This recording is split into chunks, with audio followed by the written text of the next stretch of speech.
एक minute, this actually looks good. I mean even better. Toxic teaser release होने से एक बात तो ये साफ हो चुकी है कि ये कोई छोटी फिल्म नहीं है। इसमें बहुत ही सारा एक्शन, बहुत ही सारा वायलेंस और बहुत ही सारा मिस्ट्री बचा हुआ है, वो भी स्वैग के साथ। जहां मूवी की रिलीज होने में अब एक महीने से भी कम का टाइम बचा हुआ है और अभी इसका सिर्फ टीजर ही रिलीज हुआ है। दैट मीन्स कि टॉक्सिक का ट्रेलर और धुरंधर का ट्रेलर आसपास ही ड्रॉप होंगे। भाई this fight going to be legendary. जहां अभी टॉक्सिक मूवी का इंटरनेशनल सिनॉप्सिस भी रिलीज कर दिया गया है, जहां उसमें लिखा गया है कि अर्ली 1940 से लेकर 1970s तक गोवा में ये कहानी सेट है। टॉक्सिक जहां पे एक सैवेज एक्शन थ्रिलर सागा है जो पैराडाइज के नीचे सद रही अंधेरी सच्चाई को एक्सप्लोर करती है। जहां देश के कॉलोनियल अंधेरे में धीरे धीरे ये गायब हो रहे हैं और क्राइम सिंडिकेट राइज कर रही हैं, और उन्हीं के बीच एक आदमी का खून, डर और धोखे के थ्रू अपना वो एम्पायर खड़ा करना चाहता है, जहां पावर दी नहीं जाती, छीनी जाती है और हमेशा अपनी कीमत मांगती है।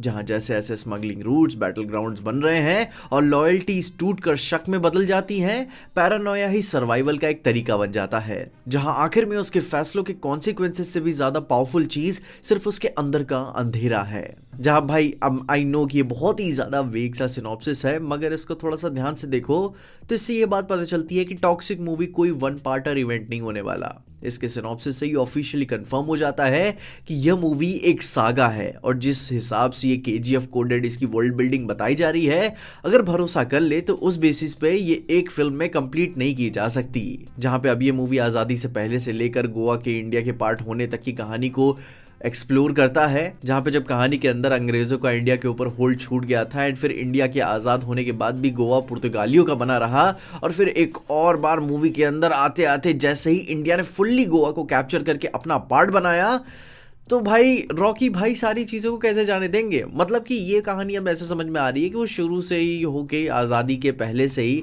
अपना दबदबा गोवा में बना रहे होंगे, अपना एम्पायर खड़े कर रहे होंगे, एंड देन इंडियन गवर्नमेंट बीच में आ जाएगी गोवा को टेक ओवर करने के लिए, एंड फिर यश भाई से ये देखा नहीं जाएगा कि इतना सब कुछ बिल्ड करके मैं यहाँ तक पहुँचा हूँ, और फिर गवर्नमेंट, इंडियन गवर्नमेंट केजीएफ की तरफ फिर से यहाँ पे आ गई मुझसे सब कुछ छीनने के लिए। एंड फिर वो उसके बाद जो लड़ाई होगी वो काफ़ी एपिक होगी, जहाँ पे मूवी नो डाउट ही बहुत ही ज़्यादा ब्यूटीफुल लग रही है। जहाँ पे थोड़ी सी विजुअल इनकन्सिस्टेंसी अभी भी थोड़ी बहुत फील हो जाती है, पर आई स्टिल स्टैंड कि कुछ मोमेंट्स हैं कि वो इतने भयंकर होल्ड करते हैं कि जेन्युइनली इट फील्स लाइक कि यार it's one of its kind. बहुत ही लाइक माइन्यूटली इंसेंट्रिकली बहुत ही ज़्यादा ब्यूटीफुल है। जहाँ वो चाहे जापानीज या चाइनीज एस्थेटिक को चूज करने की बात हो, सर्कस हो, या फिर बर्फ में बड़े स्केल की एक्शन लड़ाई हो, पीकी ब्लाइंडर्स वाली पूरी एस्थेटिक बहुत ही कमाल की लग रही है। जहाँ पे at that point I was feel like यार ये सब कुछ इसी में दिखा देंगे क्या। एंड ऊपर से सबसे बड़ी लड़ाई जो मूवी के जिसमें मुझे समझ में आ रही है वो होगी बर्फ में। एंड आई मीन बहुत ही बड़ा स्केल लेकर गए हैं यार अपनी पहली मूवी होने के नाते भी। जहाँ पे अब टीजर के थीम को देख के तो ये बात तो क्लियर ही है कि यश एक माफिया मीटिंग में ही है। अगर एक ओवरऑल टीजर के ओवरव्यू की बात करोगे तो यश बहुत ही पीयू के अपनी मीटिंग में बैठा हुआ है, जहाँ एक बंदे को भाई वो बता रहा होगा सबको अपने ड्रीम्स एंड एम्बिशंस एकदम रौले में बैठते हुए। एंड फिर जो वो एकदम नशे में धुत बेवड़ा पड़ा होगा तो उसे कोई सीरियसली नहीं ले रहा होगा, जिसके बगल में एक टिड्डा भाई बंदा सिगरेट पीते हुए सारे माफिया के साथ लड़ने की बात को कैसे डिल्यूजनल बता रहा होगा कि कैसे ये इम्पॉसिबल है। Chinese, Japanese, Portuguese, Goa itself, अंग्रेज, फिर उसके ऊपर इटसेल्फ गोवा का ट्रेडिशनल माफिया, इन सब को खत्म करना एक साथ कितना ज्यादा इम्पॉसिबल है, तुम नहीं कर सकते, वगैरह वगैरह चीजें, हार मान जाओ। और यही बात यश के कैरेक्टर राया से सुनी नहीं गई होगी एंड सूद दिया उसने एस्ट्रे से। बाकी अब भाई एक आइकॉनिक एस्ट्रे सीन तो धुरंधर मूवी में भी था, जहां पे अब भाई देखो कंपैरिजंस तो ड्रॉ होंगे ही। आई मीन दोनों पिक्चर जो अब पता चल चुकी है कि यार दोनों बहुत ही ज्यादा फाड़ होने वाली है। It was just a matter of time कि कौन कितना ज्यादा बॉन्कर्स होके खुद को दिखाएगा। एंड अगर क्रेजीनेस के मास में देख के अगर बोलो तो भाई टॉक्सिक से ज्यादा कोई अच्छा मास नहीं दिखा सकता। They are crazy nut jobs, they are like mental in their filmography. वो नजर आता है, वो साउथ का मैजिक नहीं होता जो खुद को होल्ड बैक वो नहीं करते कि यार मैं सब कुछ दिखाऊंगा, वो है टॉक्सिक। एंड जो लोगों को लगता है ना कि यार यार ये बहुत ज़्यादा हो जाएगा भाई, वो ये पिक्चरें करके दिखा देती हैं। हिंदी पिक्चरें थोड़ा खुद को रियलिज्म के चलते में होल्ड बैक कर लेती हैं, मगर नहीं, इस तरीके की पिक्चरें नहीं। एंड यही आजकल की पब्लिक को देखना बहुत ही पसंद है। वो टूटी फूटी इंग्लिश बोलना काफ़ी ज़्यादा रिलेट मार जाते हैं भाई, वो जो आई मीन तुम देखना इसी तरीके की चीज़ें तो पसंद है। एंड इन्हीं चीज़ों की वजह से चाहे वो KGF हो, पुष्पा हो, पिक्चरें बहुत पैसे कमाती हैं। एंड वो साफ नज़र आता है कि वो सेम फार्मूला यहाँ भी वो रेप्लिकेट करना चाहते हैं। एंड मैं मना नहीं करूंगा कि उसकी अपनी भी एक अपील है, मजा तो आती ही है, झूठ क्यों बोलूं, मैं भी इंजॉय करता हूं। जहां बस इस बात का डर है कि फिल्म का स्केल बहुत ही बड़ा दिखा दिया है, हर चीज हर तरफ से तरह तरह की चीजें ऐड की हुई हैं। बस मैं होप करता हूं कि स्केल के साथ साथ ये डेप्थ भी होल्ड करके रखे।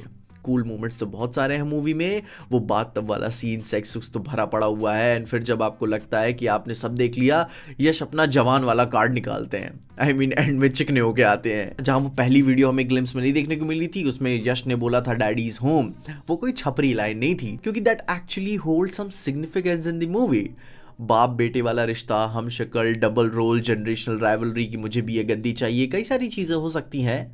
पर सच मानो तो मेरे मायनों में यह है कि जितनी छिनारी वाली हरकतें अपनी यश ने इस मूवी में की हुई हैं, उसका अगर किसी औरत के प्रेग्नेंट हो जाने से कोई एक बास्टर्ड बच्चा हो जाए तो हैरान मत होना।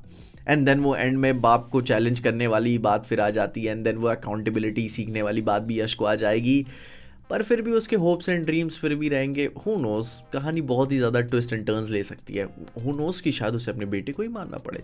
भाई अगर ये हुआ तो मैं बहुत इंजॉय करूँगा। बाकी अब ओवरऑल इट लुक्स लाइक कि गीतू मोहनदास ने पर्सनल ले लिए पिक्चर की।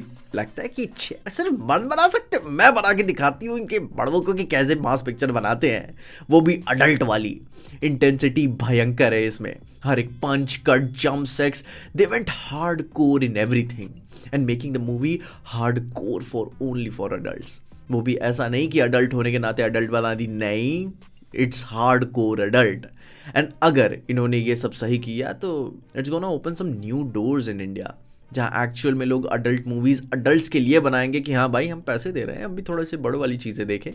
बाकी धुरंधर एंड टॉक्सिक की लड़ाई तो टक्कर की होगी, वो भी 9 टर्म्स में कमाई की बात कर लो, वो भी एक्शन की बात कर लो, वॉयलेंस की भी बात कर लो, और डेप्थ की भी बात कर लो।